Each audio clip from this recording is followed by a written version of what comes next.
Yo. So, in this video I want to talk about the top 7 books that I read in 2019 and that changed my life.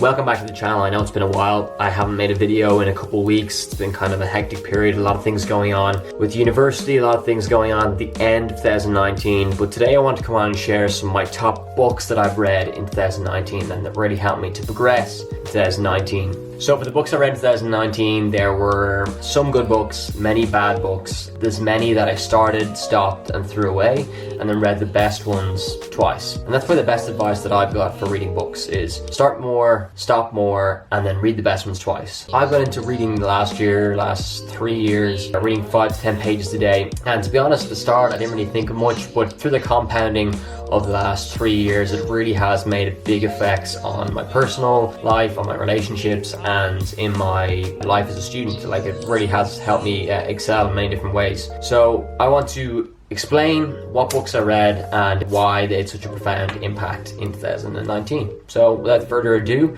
let's start. The first book, and probably one of my favorite authors to date, is a guy called Ryan Holiday. I don't know, that could be backwards. And I've read his previous books, The Ego is the Enemy and The Obstacle is the Way, but my favorite new book, and his new book, is Stillness is the Key. Now, I know it sort of gives it away in the title a little bit, but what I got from this book is that with society today and with everything going on, we're always connected all the time, and sometimes your best ideas, the biggest breakthroughs can come from just sitting still. And people are more terrified of sitting still and do nothing on an airplane. They'd rather watch a bad movie twice than sit still with their own thoughts. And that's a serious issue today. And having the ability to sit still with your own thoughts and control those thoughts, good or bad, is a real power. And if you're able to harness that, and he gives it techniques in the book through journaling, through just sitting still, through going for walks, can be very helpful. And my favorite quote from the book: all of humanity's problems stem from a man's inability to sit quietly in a room alone. And I know for me personally that was true until I read the book and realized I should probably do more things alone and do more things in a quiet space and have time to think rather than just keep rushing through or listen to music or listen to podcasts, being connected the whole time. Sometimes it takes slowing down and stillness to really reflect and make some clarity and make the best choices.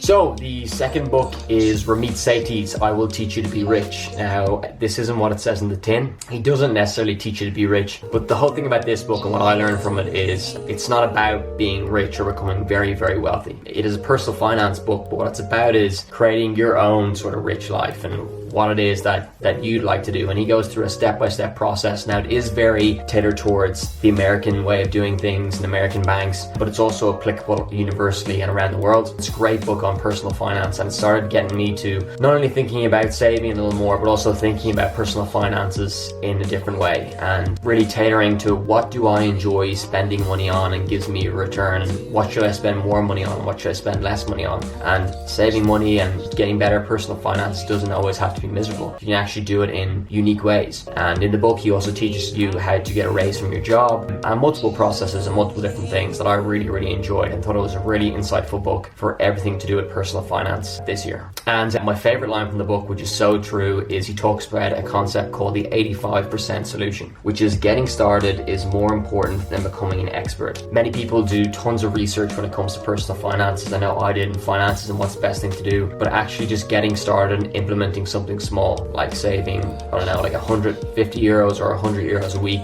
can really pay dividends in the long term. And his strategies outlined in the book is just to get started rather than just becoming an expert and overthinking things.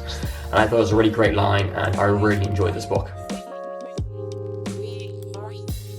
The next book is The Magic of Thinking Big. Now, I know it sounds ridiculous, and I know it sounds over the top, and I know it sounds like you already know the book by reading the title. If you can get past the title and you can get past all the personal development things that may turn you off, it actually has some real gems and real nuggets in this book, and I really, really loved it and really enjoyed it. It's actually a cop-out because I started reading this in January 2020. It's now January 2020. I didn't read in 2019, but I had to include it because how good it was and how it changed my perspective on how much of everything that is in our life is from our thoughts and from our own mind. So I'd highly recommend. Favorite line from the book: the mind is what the mind is fed. So I think what he means by this is what information you feed your mind, whether it's negative or positive, or the stories you tell yourself, or anything you feed yourself, there's a consequence. And if you think negative thoughts, you'll get negative outcomes. If you think positive thoughts, you'll think positive, you get positive outcomes.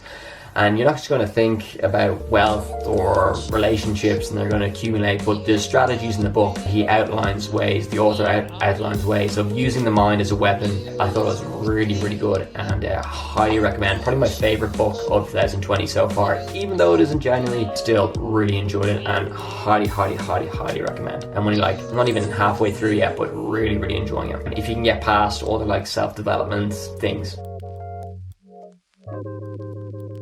So the fourth book, and probably the biggest book of 2019, was Atomic Habits by James Clear. James Clear is an author that pretty broke out last year with this book, Atomic Habits. Phenomenal book. Just really goes to outline, shows how it's not about the outcomes, it's really about the systems you use to achieve those outcomes and the process and how to implement goals and how to make the most of habits every single day and have that compounding effect of just doing those habits every day will lead to the outcomes you want rather than creating goals and work backwards. So it is very, very topical, especially in January and creating New Year's resolutions. I highly recommend you read Atomic Habits before creating any resolution this year. Really good read and really shifted my perspective on, it's not about having goals, it's about creating these systems in your life and these habits in your life that if you do these every day, if you do these once a week, that compounding effect may not seem a lot in the short term, but in the long term, it is huge and you can have outstanding results from just implementing these habits. And in the book, he goes over how to create habits, like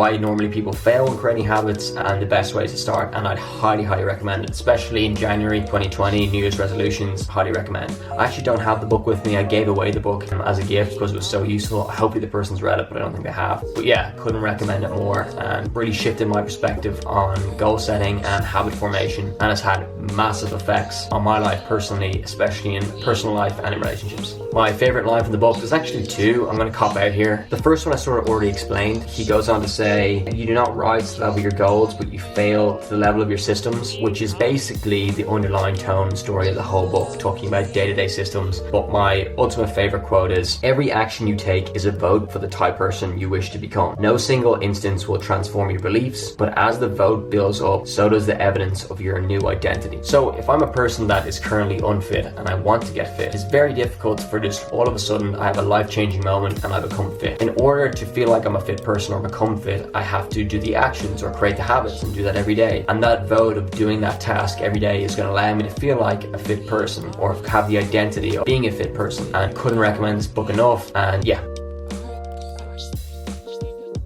Next book is a classic and it's by Stephen Covey. It is The 7 Habits of Highly Effective People. It is the 7... I know this is a kind of classic and it's probably the first thing that everyone goes to, but my friend gave me this book, gifted me this book at Christmas time of 2018, and I read it in 2019, and it's just a great reminder that of where to start in if you want to get into reading and you want to sort of do a bit of personal development. It's a great place to start. There's so many great things that I could talk about in this book. One major thing for me personally was this notion of, and I quote, he says, most people do not listen with intent to understand, they listen with intent to reply. And for me, being a loudmouth and being a problem solver and always wanting to solve people's problems, I can get away with saying, if someone tells me they're going through a problem, I can say, you can do X, Y, and Z as a solution, but sometimes they don't want that. They just want to be heard, and it's really sympathy over solutions and saying, I'm sorry, and just listening to them rather than just giving out solutions, which people just want to be heard. Personally, this is a big thing for me, is I don't have to say, if you want to lose weight, you should go to the gym, where people say, I'm really struggling to lose weight. Sometimes all they want is to hear, okay, I'm sorry, why is that? Sometimes listening and just being there is really important, and that's what I learned this year, especially in my personal relationships, family and friends. That's a big thing, just listening and being present rather than having the solutions and wanting to come up with solutions for everything. Try it. Sympathy over solutions. Honestly, it is a big change that I made and it's really having a massive effect, and this book really reminded me of that concept, and highly recommend.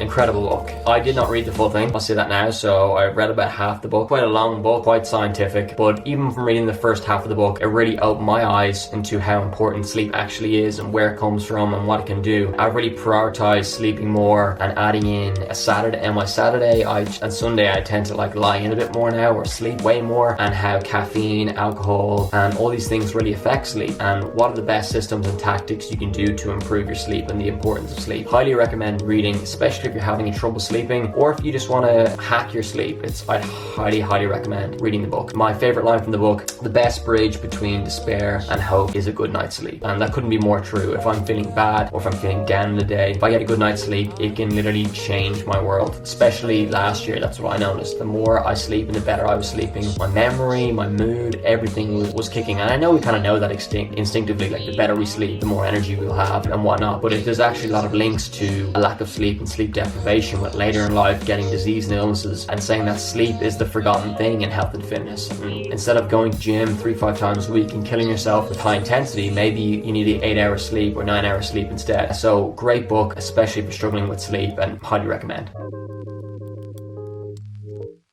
The last book is The Power of Now by Eckhart Tolle, a guide to spiritual enlightenment. Now, bear with me. So this book may sound a bit wishy-washy, but Eckhart Tolle is this dude that essentially talks about how the present moment is so important and how you can get lost in the future and the past. And most of the time, people are stuck in the past, or people are stuck in the future. And all we really have is right now, like right this second. And if you can bring your attention to the now and be present, it can really help with a lot of emotions, especially with topical thing of mental health these days. The Power of Now is really a great book to opening that can of worms and place to start where you can focus on the present and rather than worrying about the future or getting lost in the past. And my favorite quote from the book is, "Any action is often better than no action, especially if you've been stuck in an unhappy situation for a long time. If it's a mistake, at least you learn something, in which case it is no longer a mistake. If you remain stuck, you will learn nothing." So essentially he talks about things from our past that can hold us back and things from our future that can hold us back. But if we just stay in the present moment and take action where we are, or back to the first book, just get still, get clarity, then take action, it can be very powerful, and it is the best way to live. So yeah, I think those were the 7 books. If you're gonna pick up a book, I highly recommend starting one of those this year, especially if one of them you fancy your taste a little bit. I think there's a broad mix there. It's like health, personal finance, spiritual enlightenment. But yes, I highly recommend starting one of those 7 books, and I hope you enjoy it, and I hope you can actually implement the stuff or read some of the stuff, take it away. And yes, hopefully this was helpful. I'm going to be uploading a video every week or once every 2 weeks now. I'm getting back to it, getting back to the habit of committing. And yeah, hopefully you like it, and until next time. Oh yes, don't forget to leave a thumbs up as it really helps the channel, and please subscribe for more videos like this in the future. Thank you, and see ya.